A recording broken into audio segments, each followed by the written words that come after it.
تتخطف وياخدها تاني جودو ويعدي. بص بقى، حطوا عينيكم عليه، عنده مهاره التمرير والتصويب وهدف. يا على عبد الله السعيد. عبد الله السعيد لسه بقول عنده مهاره المرور والتمرير بص اداها له ازاي، ما اداهالوش بومبا. وادي عبد الله السعيد يسعد جماهير الاسماعيلي بهدف جميل جميل. وانا قلت من الاول خلي بالكم من العمق الدفاعي، خلي بالكم من الهجمات المرتده. وادي هدف جميل، ادي جودوين وادي عبد الله السعيد. ده ثالث هدف ليه. يلعبها لشيكابالا، يلم يلم يلم ويلم ويلم ويلم ويلم اهو لم بهدف جميل جدا جدا جدا.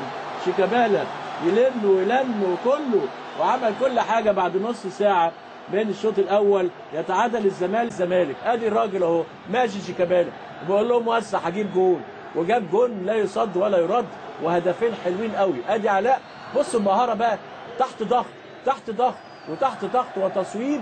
ولكن برضو عم محمد صبحي ما خدش الخطوه اهو. لما المدرب حراس المرمى بتاعه هيقول له ما خدش خطوه ليه؟ من مكانه وعلى فكره وعلى طول ترد الكوره وفي رايه وفي صفاره. وهدف جميل وهدف جميل هدف جميل هدف جميل. الهدف الثاني نشوفه مع بعض بقى، نشوف دي هتاخد كافأة منين. هنشوف اللعبه مره ثانيه نشوفها. خط الظهر الاسماعيلي طلع، ما شفتش انا برضه، مش واخد بالي منها.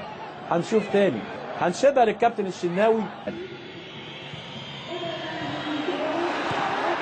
وهدف بقول لحضراتكم سلاح لسه الراجل نازل راح حاطط هدف، لسه الراجل نازل بخته في رجليه وتصويبه ترد من عبد الواحد يتابعها على طول احمد علي. بص حضراتكم سمير، بس عبد الواحد ردها وحش قوي ويتابعها احمد علي اهو، ردها بطيئه قوي. بصم لحقها على طول. في خطا مشترك من عبد الواحد طبعا، وكان المفروض يبقى يطلعها ويرفع رفعاته وهدف.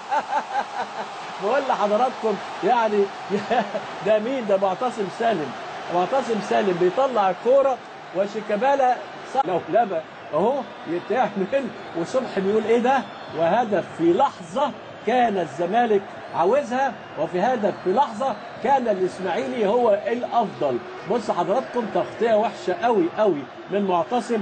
انما هنقول الجون بتاع مين؟ بتاع شيكابالا. زي ما بيقولوا شيكابالا يحط الهدف الثاني ليه في الدقيقه 16 من زمن الشوط الثاني.